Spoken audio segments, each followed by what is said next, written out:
This is the Plant Yourself podcast. I'm Howard Jacobson of plantyourself.com and the Big Change Program with Josh Lajani.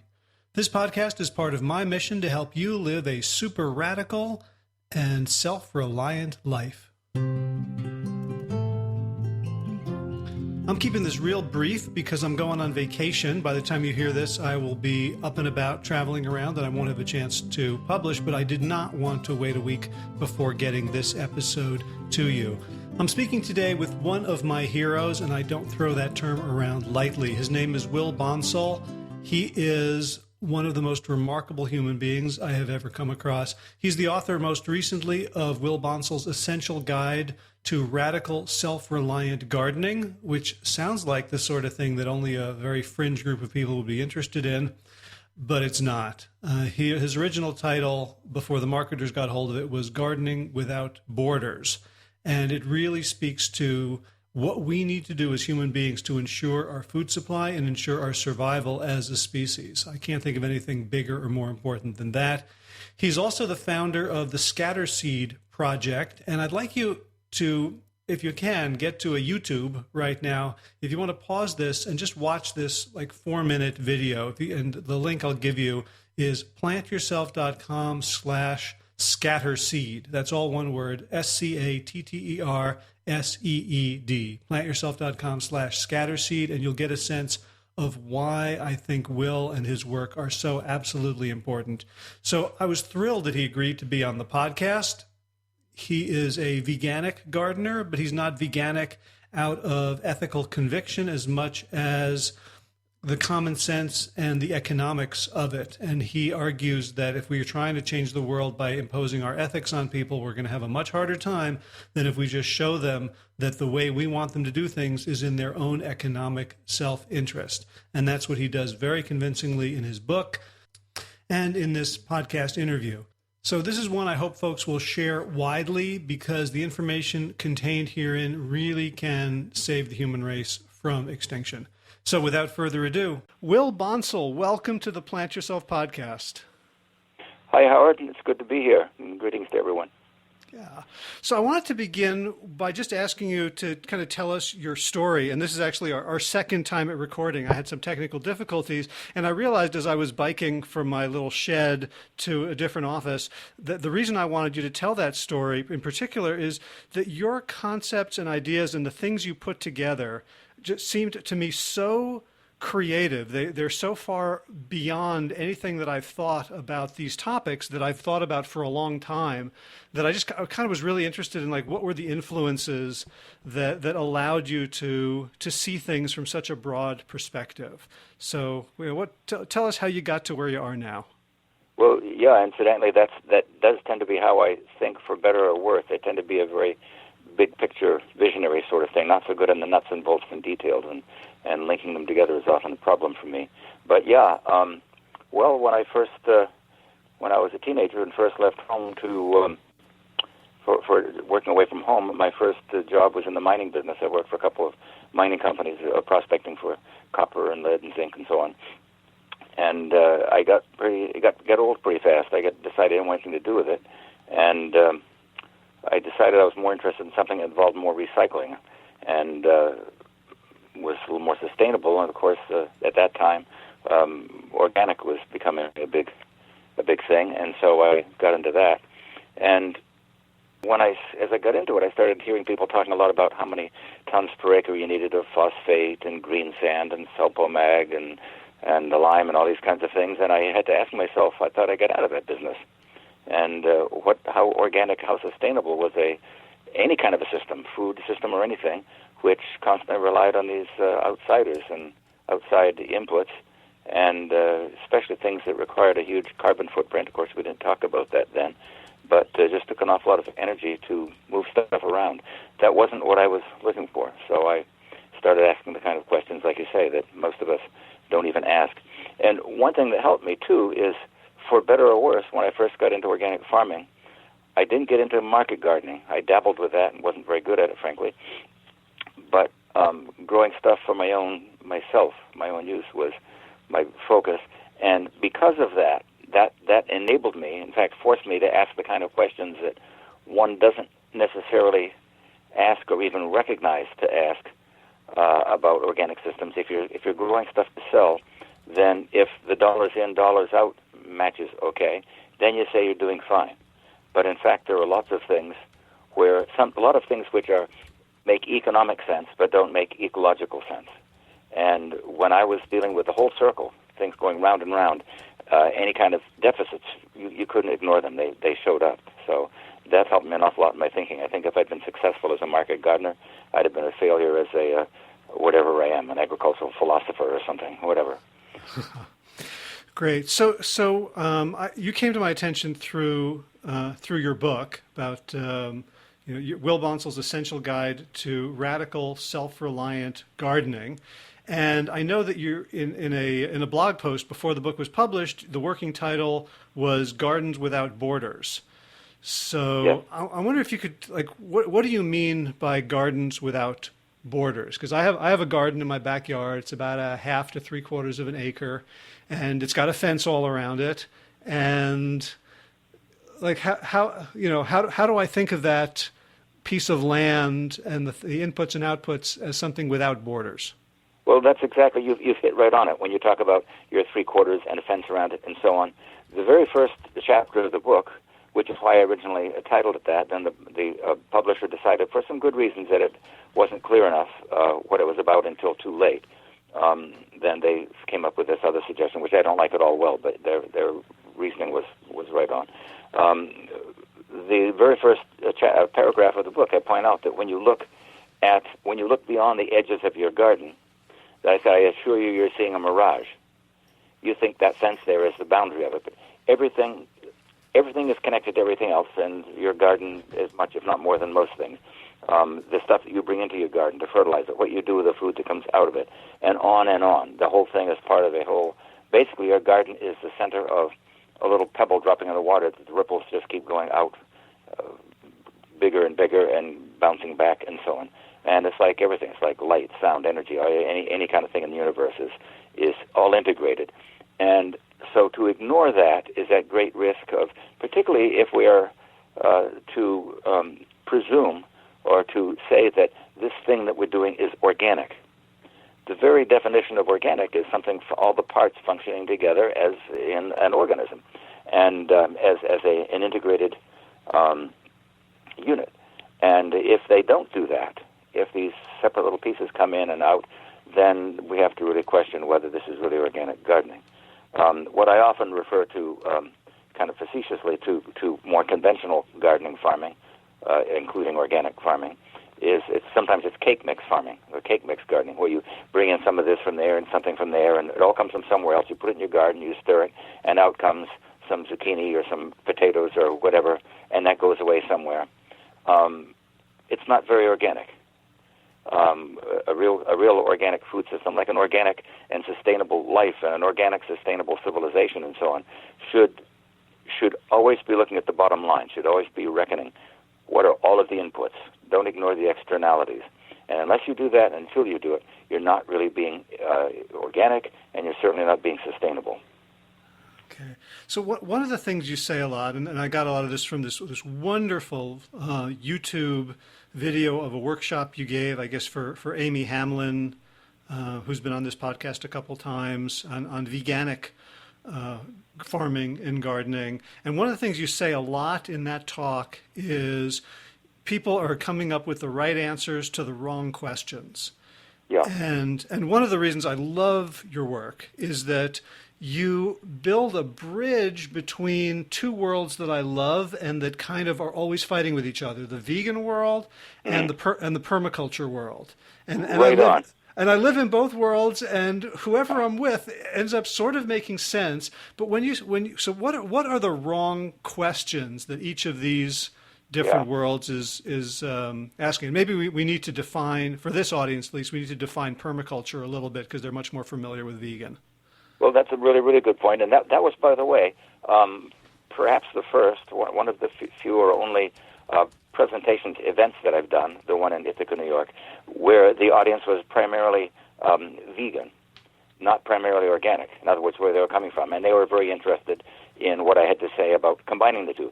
Because, yes, to the detriment of both movements, they're often seen as being, if anything, mutually exclusive, or, like organic, it's all about cow manure, right? How else can you fertilize things without the animals are somehow essential to the system? And Mother Nature farms with animals, and so all of which are true and total lies at the same time, and they're very, very misleading. So, I'm trying more and more to speak to the veganic movement.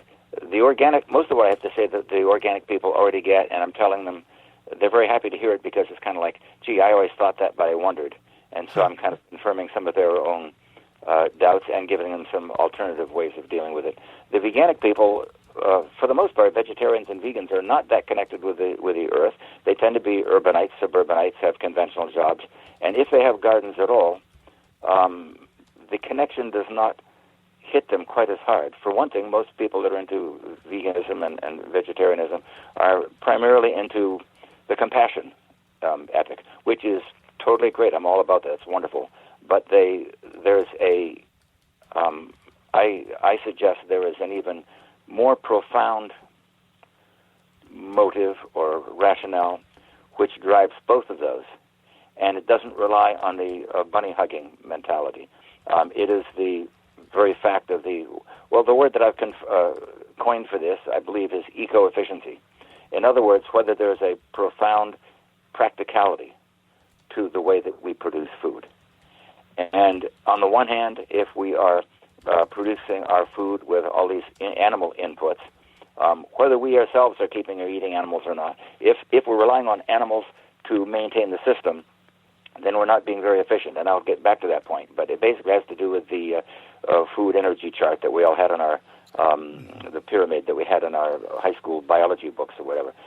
So that's not the best way of maintaining, and certainly not building soils with animals. So what you're saying is that someone who's an ethical vegan or even a health vegan or for whatever reason, and they view themselves as doing the right thing because they are not consuming animals as sort of first order consumers, they're still contributing to animal agriculture either through subsidies or through the way their crops are grown. That I think one of the things you said was like you can't if you're just having sort of conventional vegan food, you're still supporting animal agriculture. Can you explain how that works?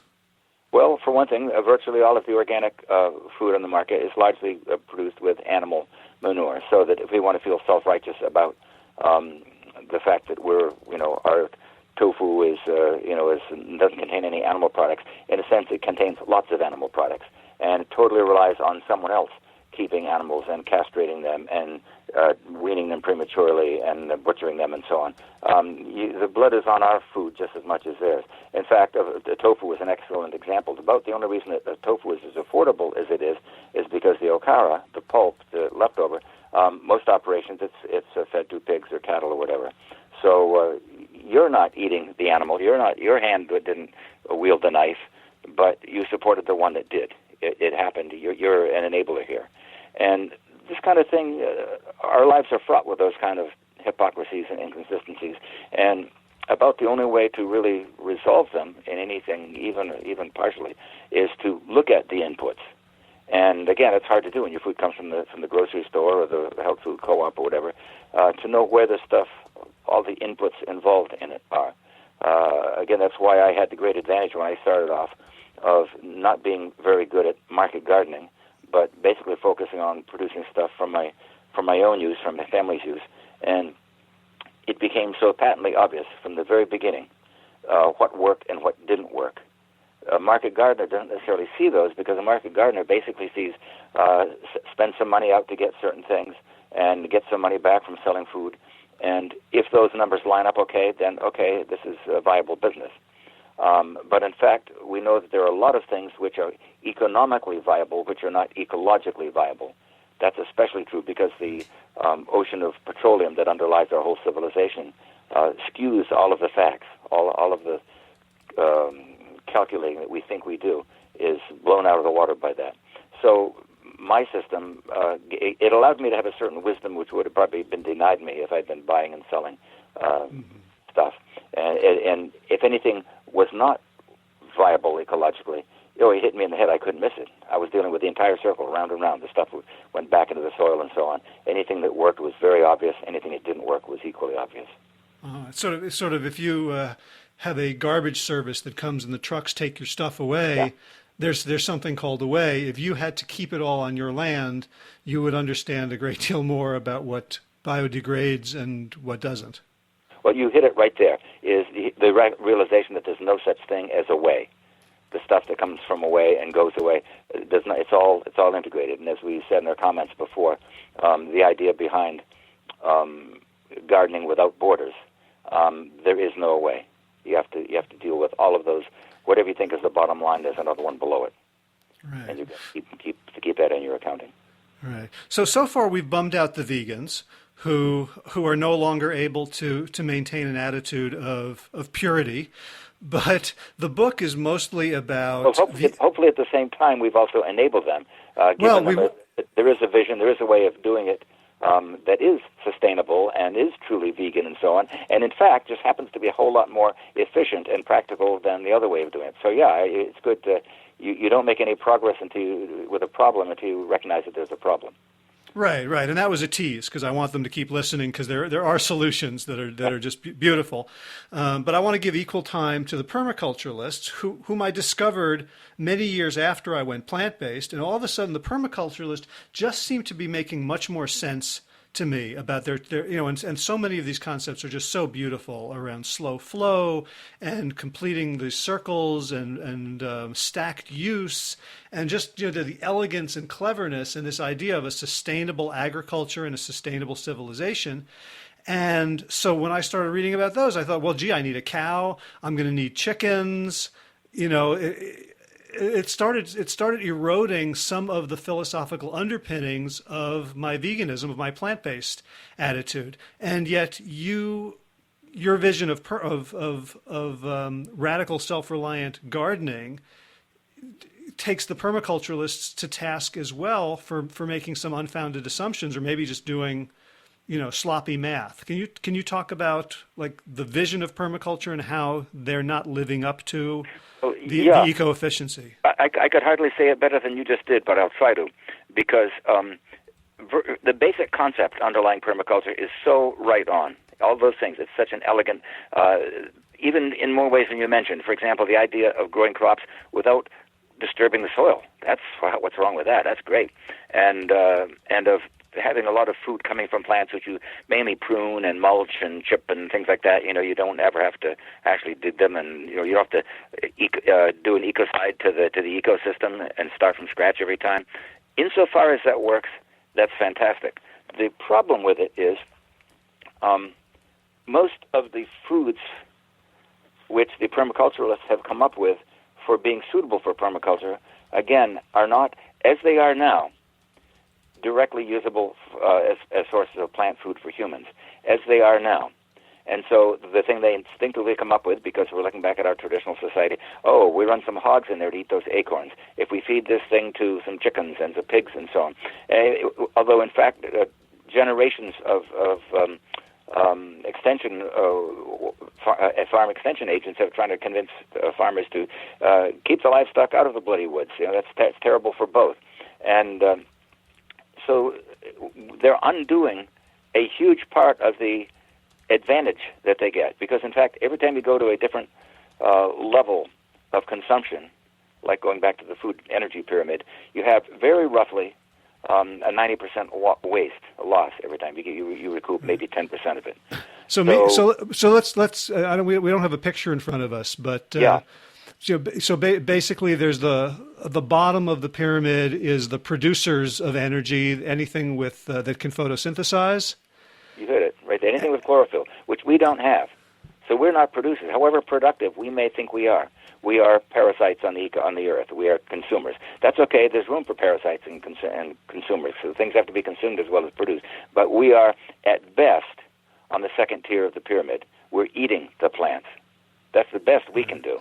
Right. We could do a lot worse. We could be eating We could be eting animals that eat the animals that eat the plants, and so on. But that's the best we can do.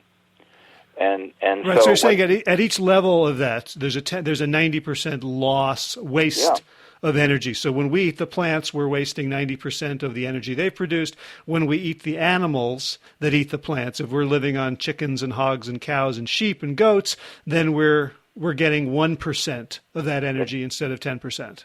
Exactly. Those, of course, very rough numbers, but people that have studied these tropic, the levels of life, of organic life, have come up with very general numbers in the order of 10%. Some things are more efficient than others. So given that, we'd be better to eat directly from the plants. Insofar as we can do that, that takes away any objection. There's nothing negative to say about the permaculture thing. It's all good. But, again, that would limit our diet a huge amount. A lot of the things that we feed to animals, we can't eat directly ourselves. And so there are a couple ways of dealing with that. One, which is very problematic but has enormous long-term potential, is if we were to take some of these cool and niche, exotic-seeming plants that the permaculturalists make so much of, and breed them, select them for many generations, so those particular nuts or berries or leaves or whatever were edible for humans. After all, it took many, many centuries to domesticate wheat, cultivated wheat from wild wheat, and it would take many times that to do it with most permaculture, most woody trees and shrubs and so on, just because they have a much longer reproductive cycle. But still, doing it could be enormously profitable in the long run. We could come up with things like, acorns would be an excellent line of pursuit. Come up with acorns which are more productive and more lower in tannin or whatever, have better edible, and so that there was a place for them on our plates, not just as jellies and condiments, wine and things that we do with a lot of tree crops now. But so they were the entree. They were the thing in the middle of the, where the roast is, where the lamb would be, in the middle of the table. Right, and you're basically talking about calories. Right, because there's the big problem is my vegetable garden. Until I read your book, I was growing almost no calories. I was growing desserts, berries, and I was growing nutrients, leafy greens. Very important nutrients, I would point out. But very little, not just calories, but particularly in the form of proteins, fat, starches, and so on, carbohydrates. Most of our garden things, except maybe potatoes, are mainly succulent. They're what I call Band-Aid species, which maybe we'll get to discuss later. But they're not very eco-efficient plants, relatively speaking, and we basically go to the grocery store to get our bread and our peanut butter, and the fats and the proteins come from somewhere else. And in my case, they don't, because I'm aiming to be as self-sufficient as I can, not completely by any means, but I therefore, my garden also includes soybeans and barley and wheat and sunflowers and so on. And yes, so most gardens do not contain those in them. And as such, that's perhaps one of the differences between a garden and a farm. Is a garden we don't expect necessarily to produce the staple foods. A farm, more likely, we do look at them that way. Did we finish that last point you were making? I'm not sure we did.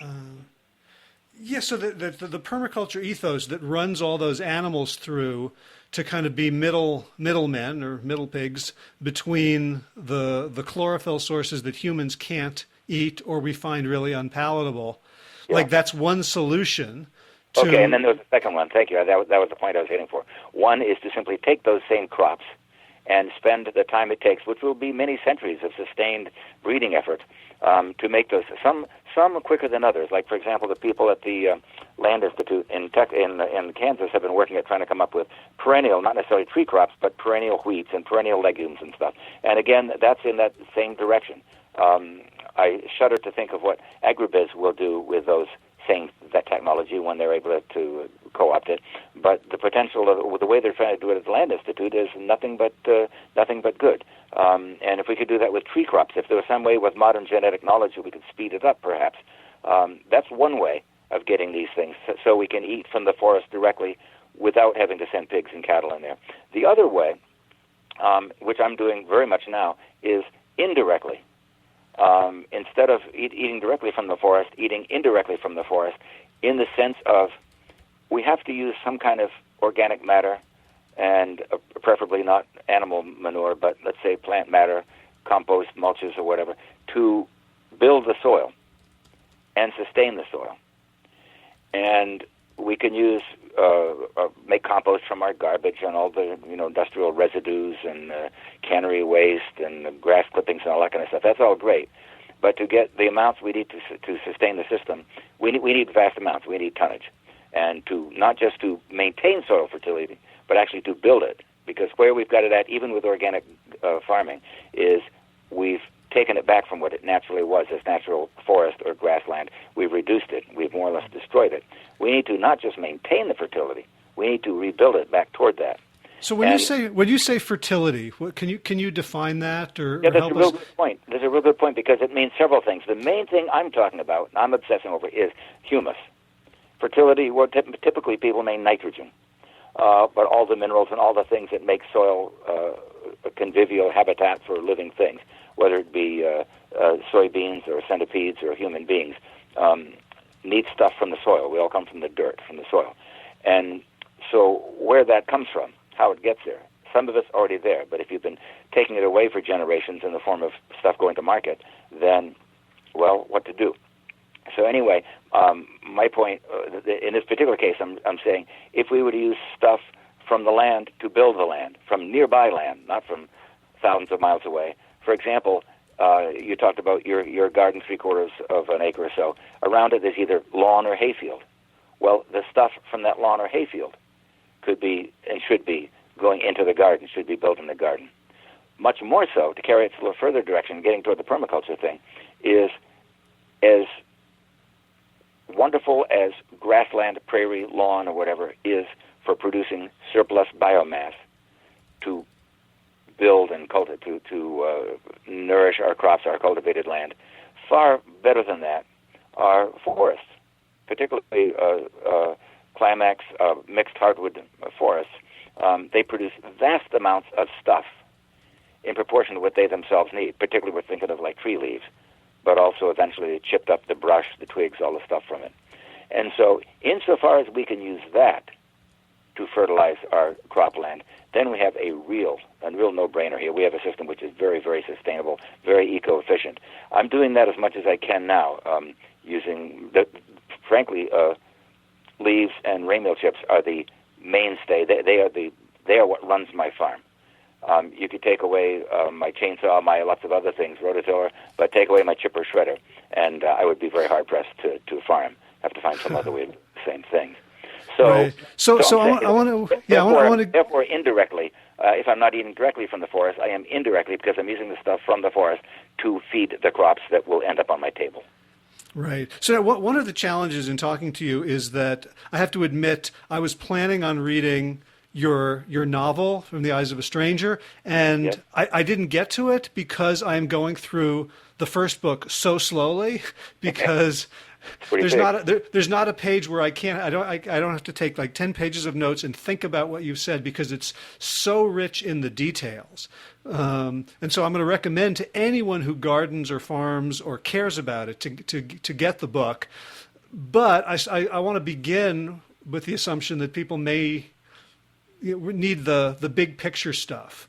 So just when you're talking about fertility, like one of the points you make is that when anyone goes to their anyone who sells anything from their garden or their farm is essentially eroding the fertility. If I go to my garden and I pick a tomato and I give it to a friend, I've just removed fertility from the garden and I haven't put anything back in. And if I keep doing that, it's eventually going to become sterile, or it's going to die, or it's going to produce very poorly. So I have to continually put inputs back in to any sort of agricultural. And any existing kind of agriculture, you have to basically import those from somewhere else, mined or whatever. And the problem with that, see, originally mankind had a link with the soil. We were part of a cycle. And up until a couple centuries ago, if you ate that tomato and you went to the bathroom and you pooped out what was left of that tomato minus the energy your body used to live and so forth, even if you lived in town, there would be some farmer from out in the country, out in the edge of town, that would come in, and people whose job was to empty out the toilets and the latrines and stuff. It would be composted. It would go back to the land. And therefore we had a sustainable system, it didn't necessarily go back to the land which begot it, but more or less. ever since the invention of the marvelous flush toilet, we basically severed that connection. Something that you eat goes into the bathroom. Yes, nowadays at least, ideally it goes to a sewage treatment plant, but that sewage sludge is not organic. If it could be, it would go back on the soil, that'd be great. But in fact, it ends up being mixed with the oil runoff from the pavement of the town, antibiotics that someone flushed down, whatever, all the chemicals and things that went in with it. So it's not useful. So at best, it typically ends up being used on a golf course, or some of it actually gets composted for the sake of taking up less space in the landfill. So we have not solved the problem with that. That is not a solution. So given that, yeah, we have to find some other way. There are some ways we can minimize that problem. If a farmer, for example, does not have access to the manure that its food generated, and would like to minimize bringing minerals in from somewhere else, that's another very, very important aspect of permaculture and of the trees. The tree roots, big old hardwood trees especially, their roots reach down, in some cases, dozens of feet into the subsoil, into a place which otherwise would not be part of the biosphere. There's just, in my area, it's where the glacier dropped them. And those minerals are right there and would never, ever end up in a cabbage on my plate if it weren't for the trees that pump up those minerals. And it can do it fairly sustainably. If there's such a thing as sustainable mining, if that's not a complete oxymoron, I would suggest that would be a large hardwood tree, which not only reaches down, brings up the minerals that are there, but actually they exude chemicals or what exudates from their roots, which further break down, etch the soil particles that are still there. In other words, eat the rocks and bring those particles up to where they eventually end up on my plate and in my body. So that's not a complete panacea, but that goes a long way toward making up for those crops that you send off to the market. I always maintain there are two forms of fertility. Two forms of erosion.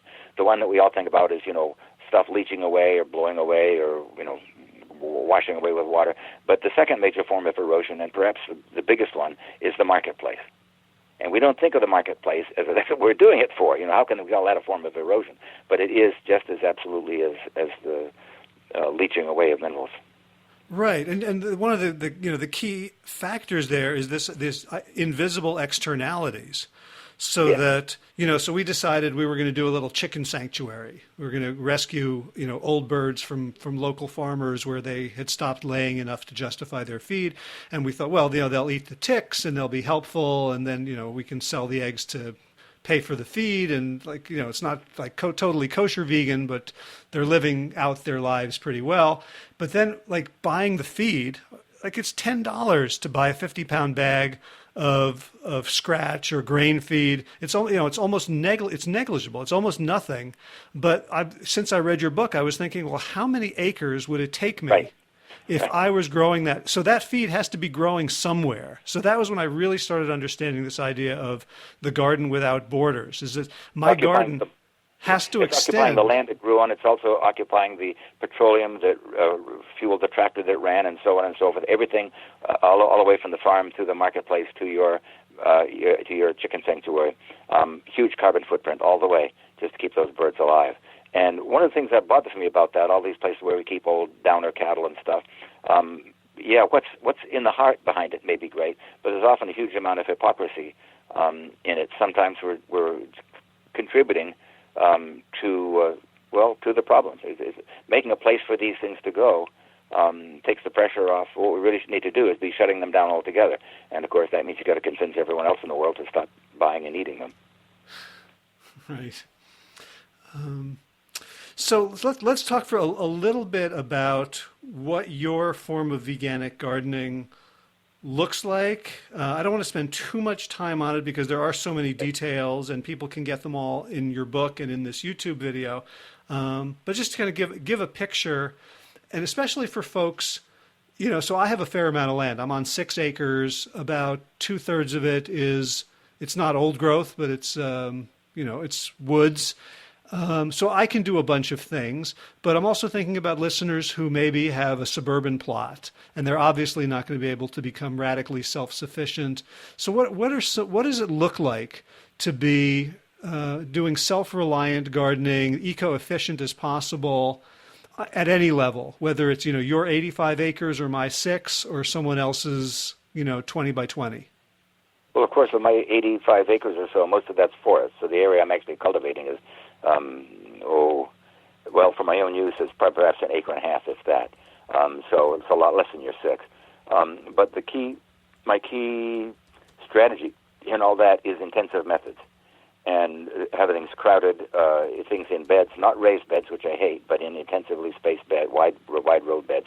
And also using the vertical dimension a lot, having things climbing up, growing, supported trellis a lot, which allows me to get a lot more out of a space. But the basic idea behind that, I remember many years ago, my dad, who did have a little lot in town, he was looking at what I was doing and said, how can it make sense for you? You've got acres here. You've got all the land you need. Why would you go to all the trouble of crowding these things together? And here's where your urban suburbanites come in. It's not just space that your crops take to grow. They also take water, labor, fertility. There's a lot of inputs that go into them. And if you could put those same amount of inputs into a fourth of the amount of space and still get the same amount of food, why doesn't that make sense? Particularly in my case, since every acre I plow up to put crops in is an acre that's not producing hay and so forth to feed the crops. So I want to keep a fairly high proportion of my land not in cultivated crops, but in stuff to feed the cultivated crops. So that, and like I say, the three-dimensional element works with some things. Companion cropping allows me to put certain things closer together than they would have if they were by themselves. But the one point I would point out, by the way, I'm not completely a bunny hugger. I'm totally into the compassion thing. I don't want to be hypocritical about it, but I do kill animals. I kill lots and lots of potato bugs and there's all kinds of bugs that I kill. When I can, I always prefer, as much as possible, to exclude, if I can.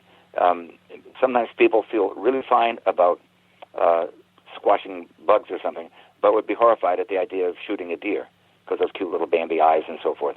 Well, I do either one if I have to, but as much as possible, I do neither of them. So I've killed several deer in my life, even though I don't eat any of it. I don't value them as food, but I do value the food that they were stealing from me. But I go to much greater extents nowadays, as much as I can, to simply keep them out by electric fencing and things like that. But even when it comes to a slug or a whatever, something like that, it's still a sentient being, I assume. Never asked it.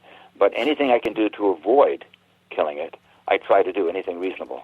So I'm not as obsessive about the avoidance of bloodshed, but I do everything I can. But what I can do overall, I can avoid far less violence, not only killing, but simply, I'm trying to think of the word, basically forcing out animals out of a habitat by simply using less space, which, first of all, veganism itself does that to a huge extent, but then even further by intensive food production. So there's a whole lot of land out there that the animals can do whatever they want and interact, and I don't feel like I have to control them, certainly not kill them. Mm-hmm. Yeah, it's one thing I've thought about with vegans who are sort of extremely purist about, we do no harm, and then when I see them sort of eating cupcakes or, so like every calorie you eat is robbing some Peter. Well, that is true. Also, anytime I've ever been to any meeting of vegans or animal rights people or whatever, and when you walk by their cars, look at the windshield. It never fails, particularly if they're driving in the evening. They always have stuff, dead things killed in. Can't avoid it. You can't go down the road at 50, 60, 70 miles an hour without ending up killing sentient beings. It's like this absurd thing that the Jains, apparently, in India, have a tradition. If a Jain goes out at night, I guess maybe a priest or something, for one thing, they generally don't go out at night because they might step on a bug in the dark. But some of them are so pure and puristic, self-righteous, that they'll have a servant go ahead with sweeping the walk in front of them so they don't actually step on something. Well, they don't actually step on something, but I have a feeling I'll see an awful lot more little cooties and bugs and stuff that get wiped out by that broom. So it's really good to be careful of straining gnats and swallowing camels. We have to keep an eye on the whole picture. Right, and I'm pretty sure that cars run on dead dinosaurs, which is all the vehicles. That's another thing that I try to. Although those are already dead dinosaurs, so I'm not worried about the harm to the dinosaur, but I am worried about the sustainability of it. That's one of the points I make in my book and in all my talks. Is if we're not only trying to be not invasive to plants, but also trying to have a system which overall is sustainable, then we should not be running all of our equipment, should not be running off and burning dinosaur farts, which basically it is. When we use black plastic mulch, all of those things are made of dinosaur farts, and it doesn't grow on my land. So that's another thing, is to try to find solutions, workable, practical solutions, affordable, doable solutions, but which do not involve dinosaur farts or killing creatures unnecessarily or wasting space. There's quite a few hoops we're trying to jump through here, and we're kidding ourselves if we think we're going to be so pure. Inevitably, the few people I've known who try to be some very high level of purity typically end up wimping out altogether and going back to doing something, whatever, much, much worse. You always got to do what you can do, and there's the saying of don't let the ideal be the enemy of the good. That certainly is true. Right, and in this day and age, in this political climate, particularly, which has nothing to do with biology or farming or ecosystems, I'm talking to a lot of people who have very different ideas about progress, whether Hillary is better than Trump, or we should have gone for Bernie, or Bernie was too much, or any of that stuff, or should we even be supporting capitalism? And I kind of get dizzy in the midst of all the conversations, but I love the way you talk about it based on natural systems and biology, that we're really that. Just stick this in for a second and then continue the thought. I would take great exception to the very first statement that you said, that all this politics has nothing to do with gardening and all that kind of stuff. It has everything to do with it. Everything about the way our larger society goes. It may not seem to have much to do with your 3/4 acre backyard garden, but it has everything to do with the overall system, because we have to look at not just sustainable farming, but sustainable military defense, sustainable education, sustainable health care. So all of these things very, very have everything to do with Donald and Hillary and Bernie and so on. So that's where it all sits. In fact, a point I'm making in my book is not only those politicians, but the Pope and the CEO of General Motors or whatever, all of those people are sitting right there in the middle of your garden. You got to deal with them. Fair enough. So I meant it was kind of a different topic, but maybe this is a good segue into Asperia, into the currently fictional civilization that you write about in Through the Eyes of a Stranger. Can you talk about that, your vision, and how it differs from what we have now? Because in listening to you describe it, and again, I'm calling myself out, I haven't read it, which I'm a little bit ashamed of, but in hearing you describe it in your talk, it's radically different from the way most of us could imagine civilization, just because it's outside of what we know. Otherwise, of course, there'd been no point in my writing just another Ursula Le Guin story. In fact, hers are likewise. There's a vision, obviously, underlying it. In fact, that's one thing in this fictional land of Asperia. It's what you might almost say is their religion, is this thing they call the vision. They're keepers of the vision. And even though, in fact, my Asperians are, in fact, atheists, as I am, they still have something you might call a religion. It is basically this view of a sustainable society. And it manifests itself in many details, in fact, every aspect of their lives. You shouldn't be ashamed of not having read it, because, for one thing, the book we're talking about before was quite a job just getting through that. But it would be helpful if you or your readers had just to know, so it would be on the same page, figuratively and literally. But basically, Asperia is a society which is, I keep emphasizing, not a utopia. People take exception to that, but it's not meant to be a utopia. Its main claim to fame is that it is sustainable. And a sustainable society can screw up, can do something very wrong, try again to get it right, get that wrong. Every solution begets problems, and every problem begets solutions. This is the definition of life. This is the definition of evolution.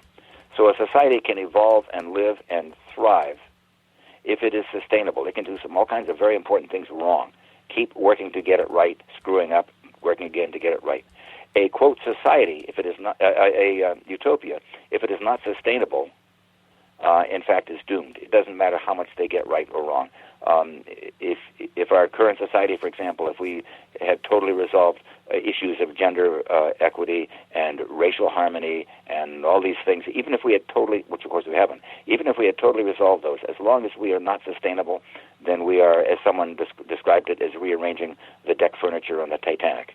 Unless we deal with that iceberg straight ahead of us, you can worry a lot about the poor people down in steerage that aren't getting good enough air and good enough food. We're all going to be in the bottom in an hour anyway. So we've really got to, not that we can't deal with all of these issues at the same time. They are all totally linked to our garden. But we have to really look at the big one that underlays everything, is, are we sustainable? Can we buy ourselves time to keep navigating, keep looking for new passages through the ice? Right. And I love that that definition of life and evolution, of every solution begetting new problems and every problem begetting new solutions. I think for the first time I understand kind of Hegel's dialectic. Like, this is, like, it's okay to screw up as long as we're navigating towards sustainability and we have processes to try again and do better. So the sustainability kind of gives us the space to be willing to try things that may not work, as opposed to pretending that we have the answers when we don't. Yeah, you need a context in order to screw up, and you need a context to tinker and fix it up. Without the context, it doesn't matter. It's all moot. It's all over. Okay, so what are some of the things that if a visitor to Asperia would be surprised by that makes it sustainable? Well, okay. And I would point out that, again, it's not a utopia. I've tried to make it clear to people. It is an example of a sustainable society. The Asperians themselves are the first to point out that there could be any number of other things. One doesn't need to be an atheist to them. They happen to be for historic reasons or whatever. One doesn't have to be, they're vegan. You don't have to be vegan to be sustainable, although it helps to be, interestingly enough, and in Book 2, which is near completion, there's a sequel to the Asperian story. One of the main assets or advantages to their veganism is it enables them to have a very dense population on a given footprint of land, benignly, without messing up the land. A lot of people can live a high-quality lifestyle, and yet without destroying their land base. And this becomes particularly important in Book 2 when they are. This is an example of sustainable defense. In Book 2, they are invaded by this other society to the south, which is not sustainable, which keeps on reaching out and is very imperialistic, trying to take over other land because it needs it to feed its own population, because it doesn't make good use of the land that it's got. It has to keep taking more. At some point, they invade Asperia.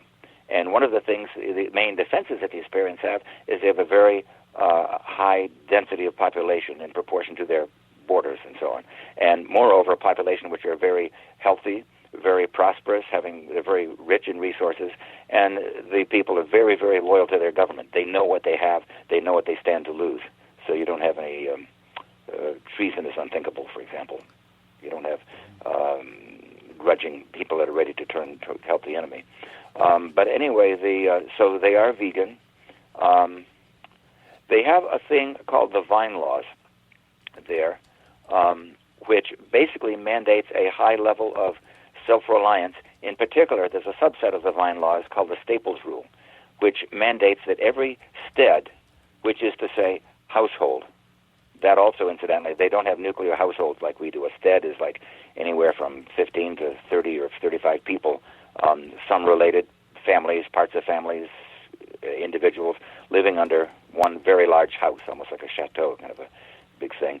And every one of those steads is mandated by the Staples Rule of the Vine Laws to be self-reliant for two things. Their staple foods, doesn't mean they can't buy in their cinnamon or their something or other, but their staple foods they're producing, which means fruit, oil seeds, starches, proteins, and so on, and also their domestic fuel. And so all their firewood or charcoal or lamp oil, all the things that they need for that, are produced on the stead. Now, if some stead happens to have let's say a brickyard or something, where they need lots and lots of fuel more than they themselves, they might bring that in from further afield. But it's all very an elaborate body of legislation that basically determines at what level each stead or land area is to be self-reliant. Because of that, it has total impact on the map of Hesperia. For example, there are no areas, there's no industrial zone, there's no rust belt or whatever. There are industries all over the place. There's many paper mills, most of which are not much bigger than my house. There's 3 or 4 bicycle factories, all kinds of manufacturing all over the country. But it's not centered in certain areas. It tends to be scattered all over. There's no grain belt. Grain is produced everywhere. Fruit is produced everywhere. And forests. The whole country is a patchwork quilt of various land uses, from industrial to agricultural to forest and so forth. That would look very different to us. Because of the vine laws, there are no population centers. It's a very densely populated country, but there are no urban areas. The banner, which is the most equivalent we have to a town, the center of it is the banner house, which is sort of like the town office, but there's no cluster of buildings around it. There's no urbanization at all. And again, it has to do with the vine laws. They can't very well be if each of these households has to be responsible for their things. So it's a very dispersed society, and yet very dense. Those are the things that come to my mind offhand. Yeah, and one of the things you point out, and you point this out in terms of our world as well as Hesperia, is that the marketplace itself tends to enslave people and make them extremely insecure.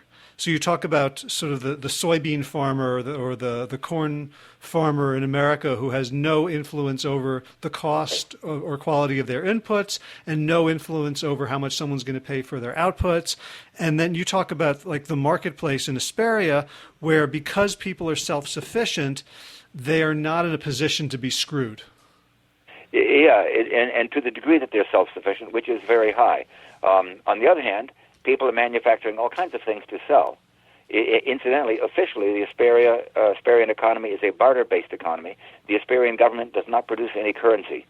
So it's sort of like if we, for example, no one's telling us we can't buy and sell things, although we are mandated to be self-reliant for those basic things. If I want to manufacture typewriters, no one's going to stop me from doing it. And I can sell them to whomever wants to buy them or whoever I want to. But because a typical stead will produce a number of things, generally not food products for export because there's not much demand for them, but let's say industrial things, and perhaps crafts and things like that. I guess that's also industrial. I want to sell them, but I'm not absolutely bound to it's not a do or die, sell or starve situation. So therefore, if you try to offer me some enslaving price for my typewriters, and I can say, buzz off. I don't have to sell them. And conversely, if I've got something you want, there's a certain justice, equity built into the whole system by the fact that we do not have to buy or sell those things to the degree that we don't.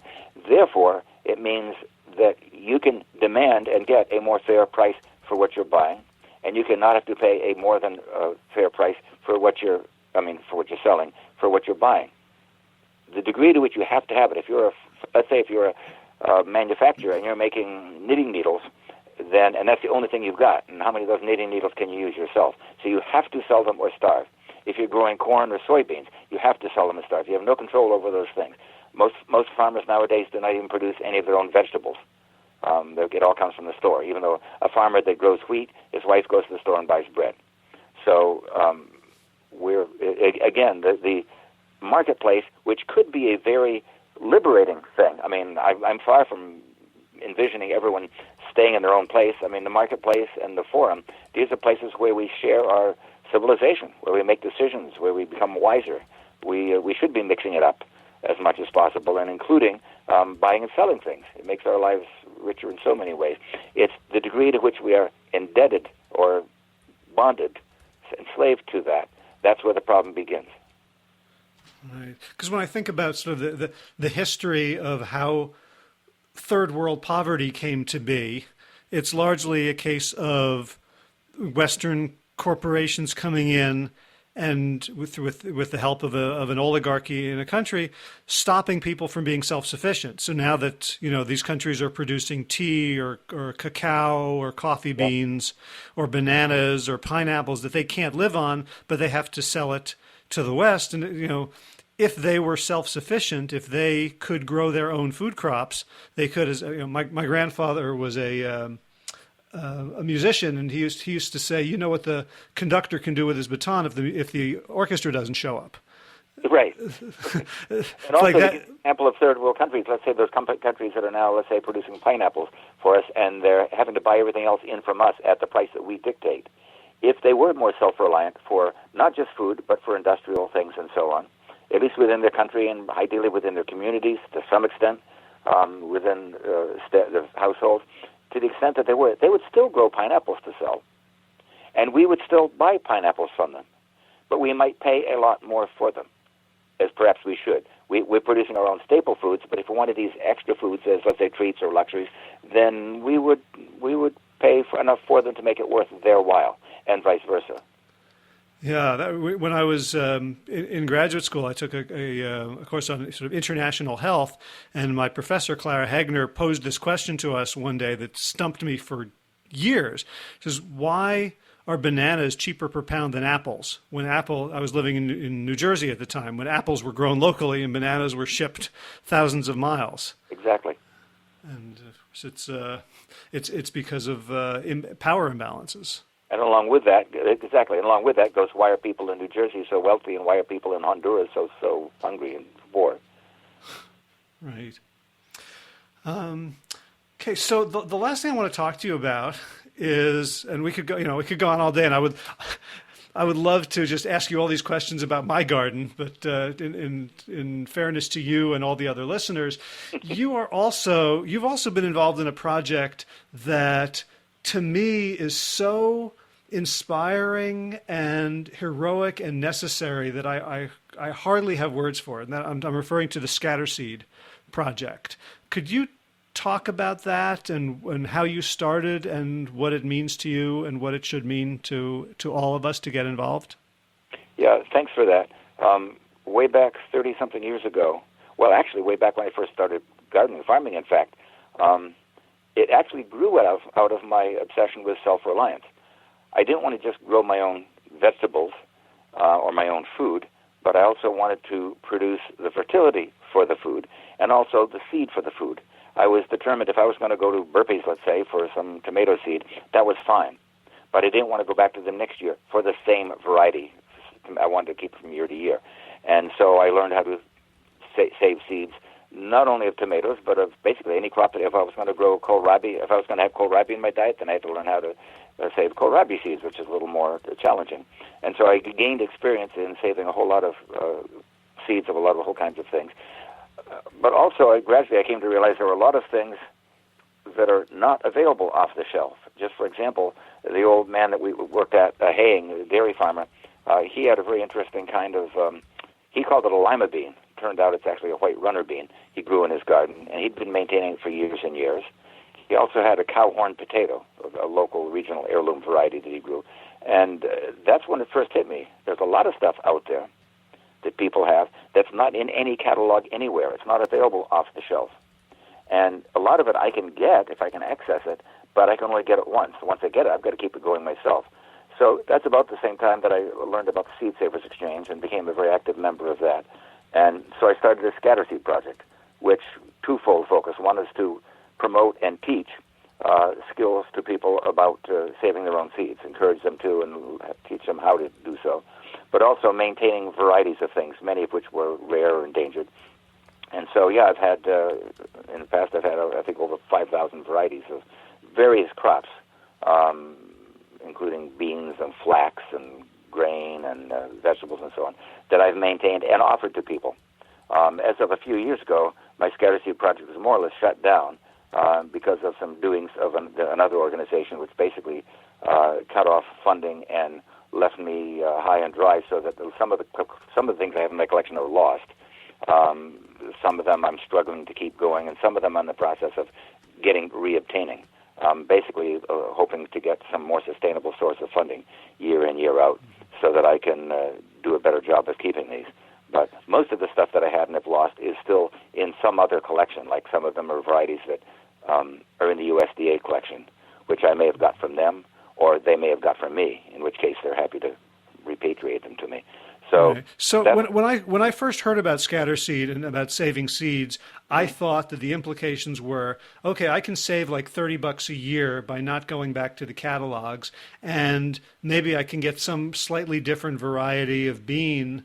But once I started reading about it and learning more, it feels like it's sort of the the Noah's Ark of our civilization, that given our fragility in terms of population, in terms of what we're doing to the environment, and in terms of global climate destabilization, every variety that's lost is a huge risk, a huge danger to our future sustainability. Can you talk about the well, you're right on with all of that, because the global implications of saving these seeds? Yeah, I mean, all those things are totally valid. It's a totally good reason to grow your own seeds so you can save $50 or whatever on your seed bill. That's a great reason for doing it. And because there are certain things that are available. For example, some of the things that I offer in my scatter seed project are not available anywhere. If you do get them from me, I don't want you to come back next year and get them again. I want you to know how to do it yourself. So in other words, it gives you access to, like I say, a whole lot of neat things that you otherwise might not be able to. But yeah, in terms of the larger situation, we are, in the last century or so, more than ever before, we are in a devastating trend of losing or abandoning our genetic heritage. Even though many new varieties are being bred, developed, and put on the market every year, they tend to not be sustainable. For one thing, most of them are F1 hybrids, which are not sustainable. You can't save true seed from them year after year. Some of them are patented. And even those that are, quote, new, typically just are reshufflings of the older ones. So we're actually losing some of the intrinsic diversity that we had before, not just number of varieties, but the actual germplasm, the gene pool content of those things is being lost. So one of the objects of my project is, in fact, to do that.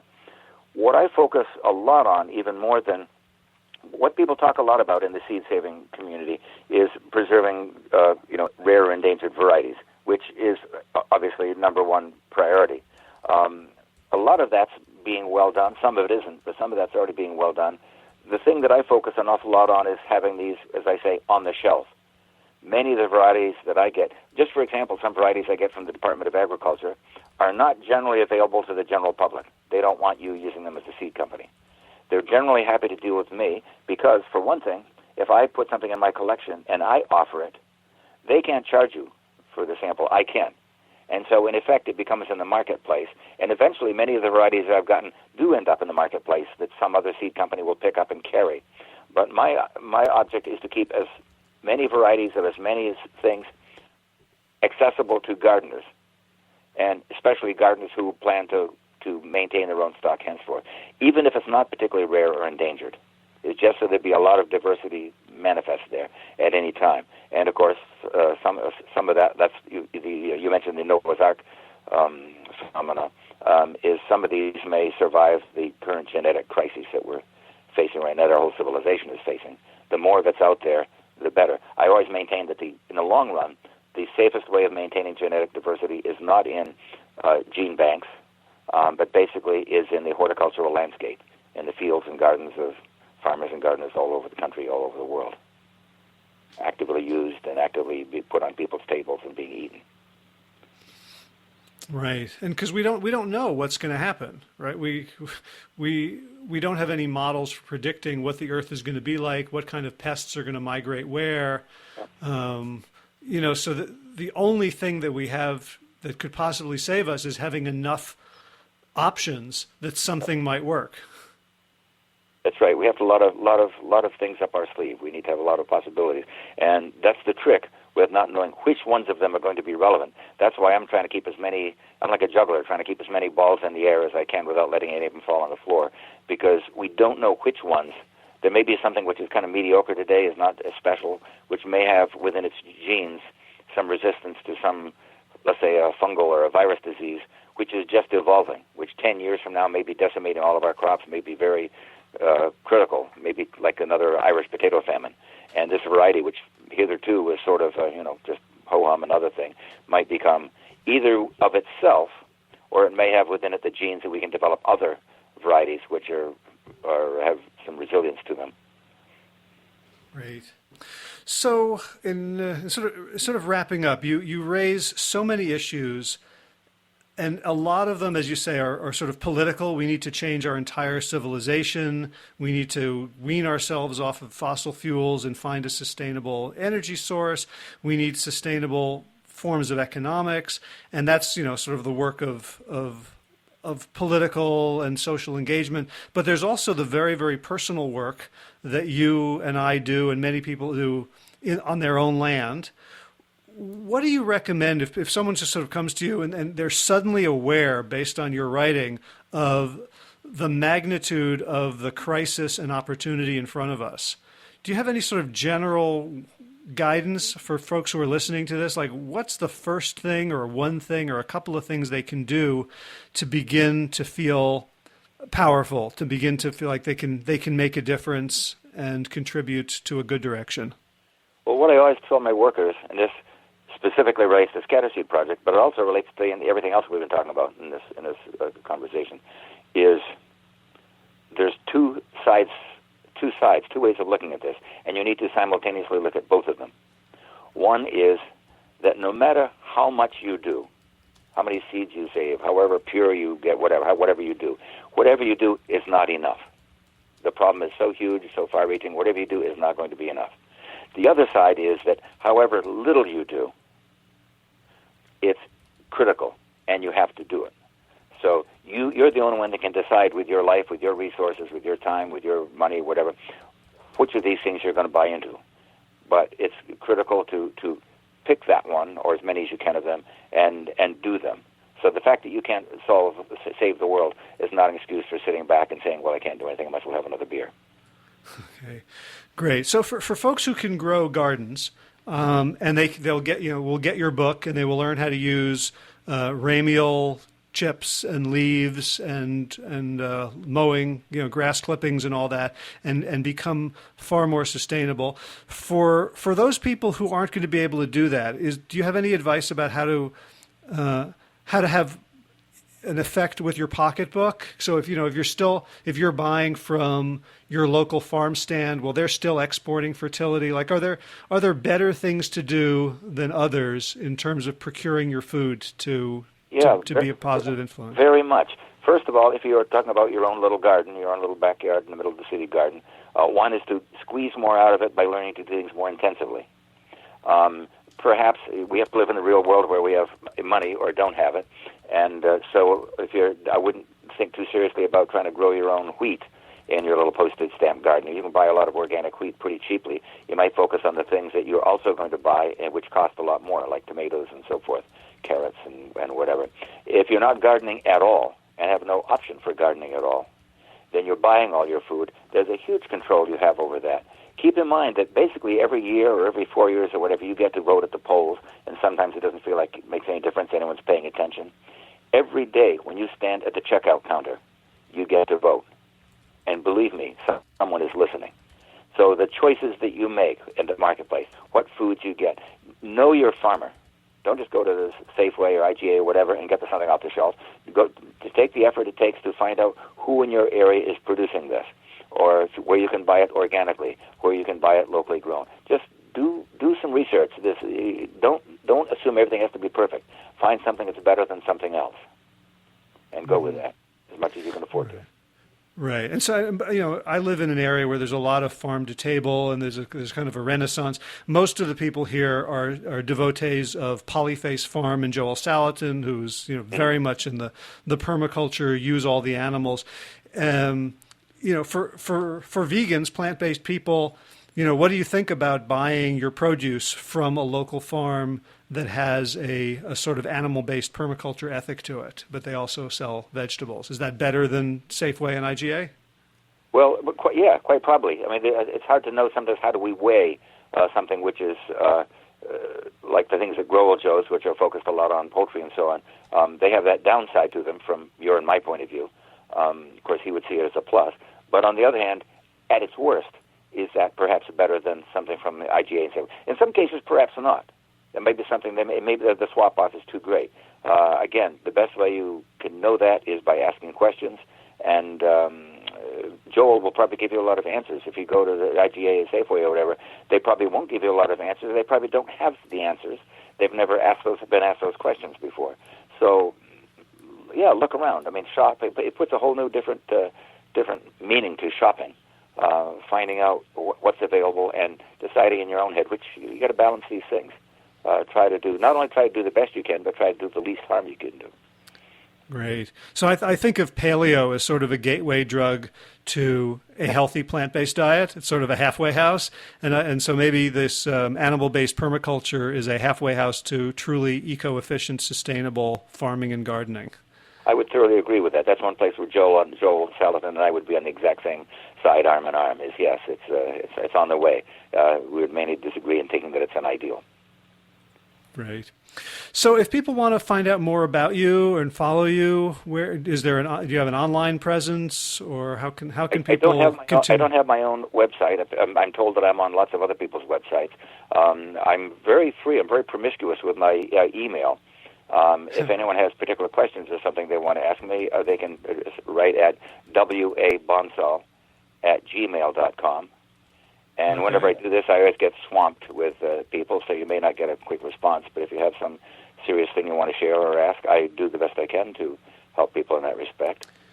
Great. And so one of my fantasies was to put my life on hold for 3 months and come and be an intern and learn how to do all the things that you talk about. Do you do teaching and kind of hands-on sharing of your hard-won wisdom? Yeah, for the last few years, we used to have apprentices all the time. The last few years, we haven't been able to do so. I'm hoping perhaps next summer we may start again. I want to get back to having one or more apprentices. I got to get the bunkhouse repaired. It's about falling off from its foundations and so forth. But those are opportunities for people who want to learn things. I also do for particularly anyone in the Northeast or in New England who's wanting to attend one of the finest educational and amusement events you can find anywhere, the Common Ground Fair in Unity, Maine. Maine Organic Farming and Gardening Association puts on I think it's the third, so usually around the summer solstice. The equinox. It's September, the third weekend of September. And you can find it online. And I'm there all 3 days of the fair in the agricultural demonstration area giving nonstop talks, if you can imagine. And so I'm there. So, yeah, those are all opportunities that people can learn. Great. And again, I'll repeat the name of the book, Will Bonsall's Essential Guide to Radical Self-Reliant Gardening. I understand why you wouldn't be crazy about the title, because I wouldn't be either, but I have to admit that it was the title that got me to buy it. So there was something in the marketing department knew me. And that was sort of the bribe that got me into this world that is opened my eyes to so much more than my own garden, but to really how we can bring about a more just, peaceful, verdant, sustainable, happy world. So I think they were assuming that Will Bonsall is a household name. They're just having that there itself would sell it, and they're doing everything they can to make that the case. But I think it was very much of an exaggeration. And in case you missed it in the title, then down in the corner, this is the author, by Will Bonsall. And in case you missed that, look on the binding, it's by Will Bonsall. If this book were all about Will Bonsall, that would be the perfect title. But hopefully a lot more in it than that. Right. Well, you're a household name in my household. Anyway. So, Will Bonsall, thank you so much for all the work you do and for taking the time to share with us today. Thank you. It's been great joining you, Howard, and everyone. If you enjoyed this episode of the Plant Yourself podcast, please subscribe and leave a review on iTunes. That really helps us spread the word. And for more information about the Big Change Program, led by me and Josh Lajani, visit bigchangeprogram.com. And be sure to check out the show notes, today's episode, with links to everything we talked about, including that 4-minute-ish video on scatter seed and also an almost 3-hour video workshop of Radical Self-Reliant Gardening, which was hosted by my friend and 2-time podcast guest Amy Hamlin of the Coalition for Healthy School Food. That's all at plantyourself.com/224. If you're new to the show, you can catch up on 223 archived episodes over at plantyourself.com. And if you get the podcast, but not the Big Change Bulldog, my weekly-ish newsletter, you can sign up and also get the Stop Early Self-Sabotage Report. Let me try that one again. And get the Stop early stage self-sabotage report at plantyourself.com/sabotage. If you'd like to support the podcast and have more time and typing chops than money, consider adopting an episode to transcribe, which will allow us to spread our advocacy to the deaf and hearing impaired and also to provide a convenient format to everyone to consume the content. Big thanks to the podcast patrons. Here we go. Kim Harrison, Lynn McClellan, Anthony Disson, Brittany Porter, Dominic Marrow, Barbara Whitney, Tammy Black, Amy Good, Amanda Hathaway, Mary Jane Wheeler, Ellen Connelly, Melissa Cobb, Rachel Barons, Christine Nielsen, Tina Sharp, Tina Ahern, John Planovsky, David Bizek, Michelle X, Elspeth Feldman. Oh, I meant to say the mysterious Michelle X, Elspeth Feldman, Victoria Dolomanova, Leah Stoller, Alan Christensen, Colleen Peck, Moshil Landry, Josina, Julianne Rowland, Stu Dolnick, Sarah Durkis, rhymes with Circus, Kelly Cameron, Wayne Pedersen, Leanne Peterson, Janet Selby, Claire Adams, Tom Franzek, Jeanette Benham, Gila Lacerte, David Donahue, Blair Cyber, Dorona Vizov, Gio and Carolyn Argentati, Jody Friesner, Ruth Ann Thunderberg, Misha Rosen, Michael Warbeck, the equally mysterious Tracy Z, Alicia Lemus, Rebecca Hughes, Val Linneman, rhymes with Cinnamon, Nick Harper, Stephanie Holmes, Martha Bergner, Nicole Ramsey, Susan Ahmed, Molly Levine, the inscrutable Harry R., Susan Lafferty, the Panda Vegan, Craig Kovic, Adam Sharp, Helen Burry, rhymes with Furry, Heather Morgan, Ashley Corcoran, Kelly Machia, Deanne Norton, Bonnie Lynch of Plant Happy Oregon, Sabine Kurtzals, Nigel Davies, and Marion Blum, which rhymes with plum, for your generous support of the podcast. And of course, that beautiful song you hear at the beginning and end of every episode, Sabali Dawn, the Dance of Peace, is provided by Will Ridenauer, and you can find his music at willridenauer.com. If you would like to support the show, you can share this and other episodes on social media, via email. You can write a review on iTunes or wherever you get your favorite shows, and you can become a patron of the Plant Yourself podcast with an ongoing contribution. Go to plantyourself.com, go to the right sidebar, scroll down a bit, and click the Patreon link, or you can just go straight to patreon.com/plantyourself. As I'm recording this, we're at $370 a month. My first goal is to get to 1,000, and we're getting there. We're getting there, folks, and it's making me really confident and hopeful that this thing can turn into something much bigger that I'm not putting all of my resources into, but it really will be a community effort to help it grow and spread the word. Garden news, running news, no idea, since I'm recording this a week before it airs. So that's it for this week. As always, be well, my friends.